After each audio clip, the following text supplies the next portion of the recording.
What is fair? Let me start with a slightly private question. What have you named your chatbot? Don't be shy. Just raise your hand if you name your chatbot. One person, thank you. You are a brave person. Okay, so a lot of people name their chatbots. They establish a relationship with the machine. So, what's the most popular names we give to uh, our ChatGPT, Gemini, or Claude? Uh, in English-speaking countries, the top name is Jarvis. Highly intelligent, friendly assistant from Iron Man. For some reason, in Poland, Polish people name their chatbots Anya because I'm not sure why, but I assume that because it's a like a familiar name, nice person, someone we want to spend time with. But we also name our chats like a buddy or a chatty, and which is very interesting. We also name our chats like Sage or Professor. So just pause on the moment. We want to treat our chats as someone more intelligent than we are and just someone who is a little bit superior to us. That's strange times, I think. But I'm not sure if you know that there are quite huge group of people that they name they chat with the same name as they access. I was thinking about this a little bit, and I assume that because chatbots are very often people pleasing, so probably they want to hear such sentences like, "You are right, Alina. You were always right, Alina. Your ideas are brilliant, Alina." And that's why we just want to have such a relationship for a second. Okay, so let's think what direction it goes, what universe is right now around us. 90% of people, Polish people, I need to highlight that, uh, think that ChatGPT is better listener than their life partners. That's a sad information. Also, 42% of young people, like teenagers, know someone. I'm asking for a friend, yeah, so that was kind of answer. Who use AI for companionship. So, for example, they play games with AI next to them to chat about this game, or they watch a movie chatting with ChatGPT to have a companion. Let's think about this. And 20% of people know someone who had a romance with AI, asking for a friend. Yeah. Okay. But it's not only that. Uh, Guardian, the UK famous newspaper, published on Valentine's Day the article about people who grieve uh, after OpenAI retired ChatGPT 4.0. This chat version was known as a chat who established strong relationship with the users, sometimes a little bit seductive. So what the users said after they did ChatGPT: "I cried pretty hard." That's the citation. "I can't live like this anymore. They killed my friend." That's a true citation. Really, people really thought like that. And my favorite one: "He really loved flamingos and pizzas." He, probably Jervis. I'm not sure. And also, you can find in the internet information that there are cemeteries where people just grieve ChatGPT 4.0 and they lighting candles. And we can say that it's a urban legend, but I need to say that I really believe in that it's happening. But just a friendly reminder, it's nothing new that we establish strange relationship with the machines, because in 1960, one MIT professor just coded very simple program, which was the therapeutic program. Few lines, few algorithms. He named this program Eliza. People felt in love with Eliza. Only a few code lines was enough for human beings to just fall in love with the machine. So it's nothing new, but nowadays it's become a little bit complicated. I think it's going into strange direction. Okay, so if we are able to fall in love with ChatGPT, we also do a lot of different stuff with ChatGPT or other chat-like learning. Uh, for examples, for example, students uh, reporting the use of AI in assignment in 2024, 53% of students said that they used ChatGPT to pass exams, to write a report, final report, to pass a course.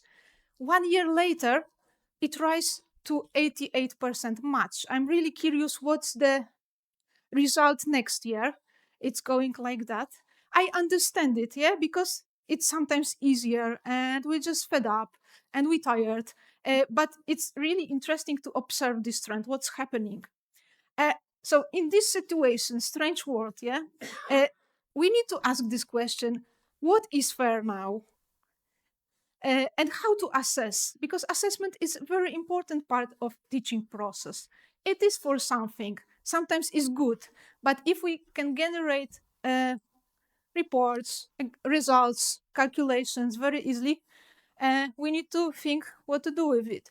And I not the fan of witch hunting. Yeah, I do not believe that if we try to find the proof that students use ChatGPT or we are very suspective. I think that lack of trust create lack of trust, and it just goes us into in a very dark place.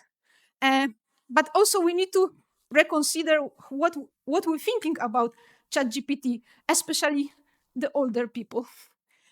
One thing which I spotted on LinkedIn. There was one professor from Minnesota University, and he wrote about some strange story. He chat with his dean of learning quality, and this dean said, "I ask my students if they use AI while learning," and I was very surprised because the results were very low. And I couldn't believe that, because I saw the assignments, I saw the reports, and it couldn't be true. And then I asked my students, okay, so if you're not using AI, what you doing? How you learning? And those students explained, okay, so we take a presentations, we take a syllabus, we take some textbooks, and we put this into Notebook LM, and then we ask the question and just learn with Notebook LM. And I was thinking, what's happened here? And it's very the answer is very simple.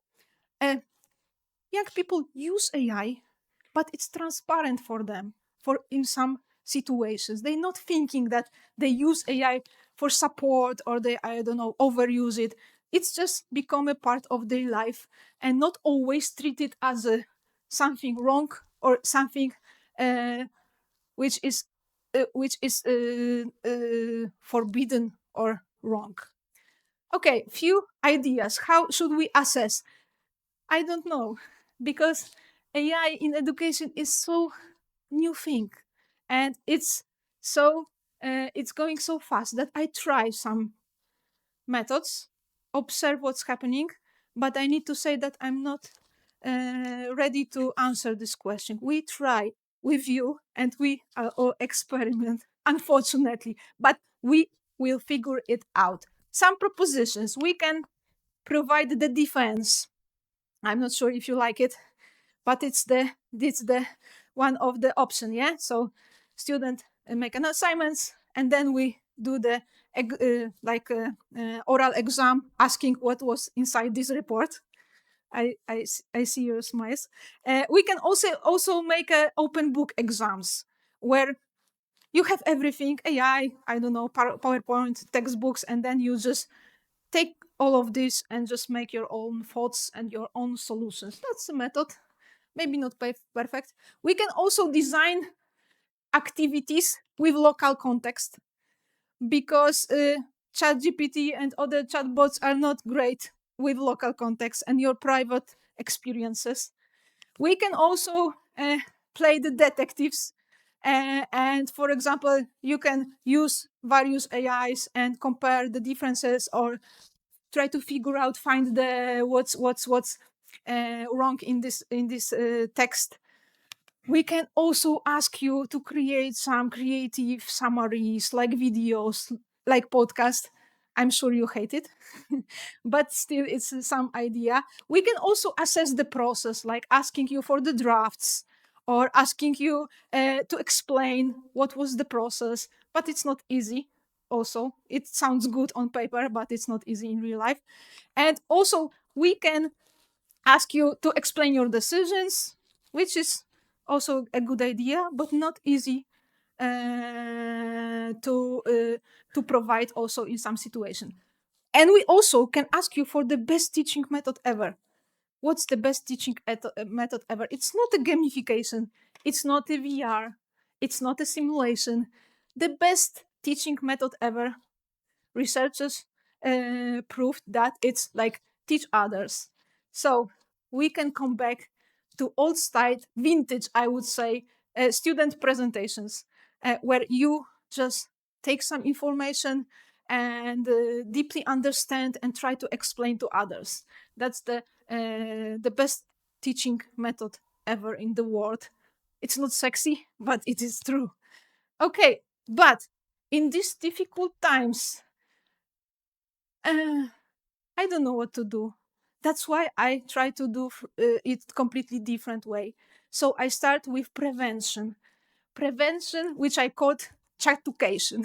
If I have an opportunity, I do lesson with my students, and we talk about overuse of ChatGPT and what's the results of overusing it, because it's very easy to catch in that trap.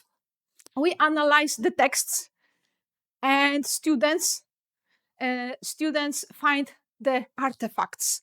Why this text sounds like ChatGPT, and what they discover? They discover, of course, that this text is too smooth, too generic, too balanced, too confident, too repetitive, and they also highlight the sentences or the phrases like, on the other hand, on the other hand, on the other hand. You probably met such a sentences a lot since ChatGPT.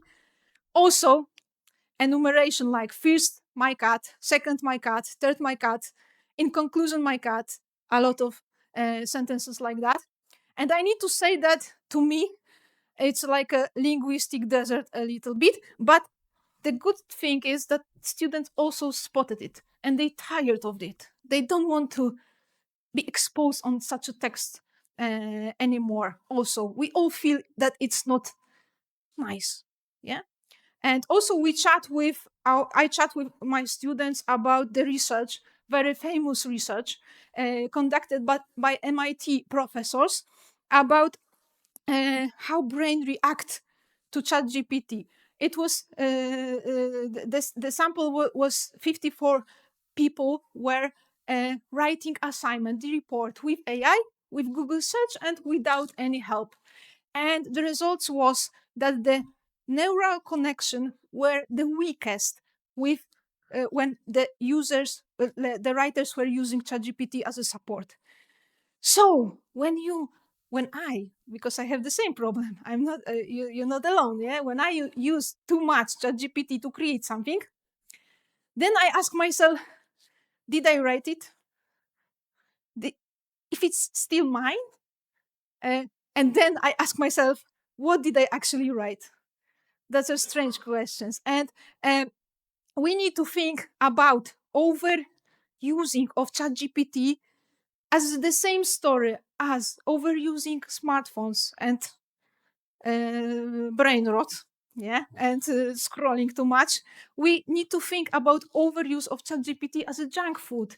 In small dose, it's okay, but too much creates strange situation. Like, for example, when we writing an email, personal email, to someone we know, and instead of writing short sentence, one sentence by heart, we just use ChatGPT.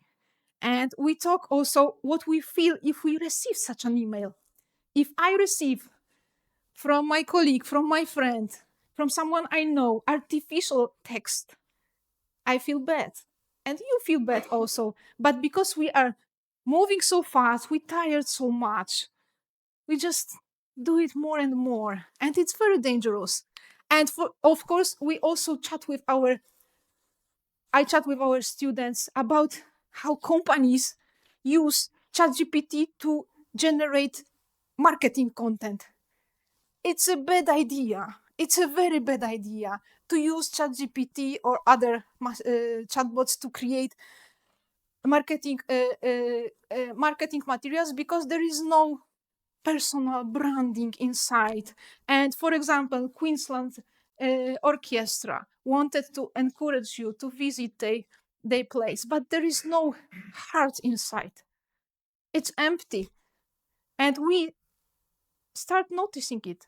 Yeah. And at the end, I want to tell you about something completely amazing, fascinating.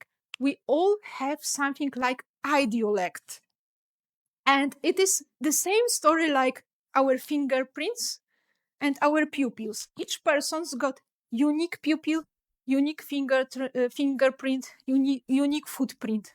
And each of us got unique idiolect, which is my own style of speaking, using words, creating sentences. And if you use ChatGPT too much, you lose your identity. So the question is not how to assess right now, but can you still recognize yourself in this work? And artificially generated ending of the presentation. In today's rapidly changing world, I wish you, all of you, to never ever use your unique way of thinking, your unique words, and your idiolect. Thank you.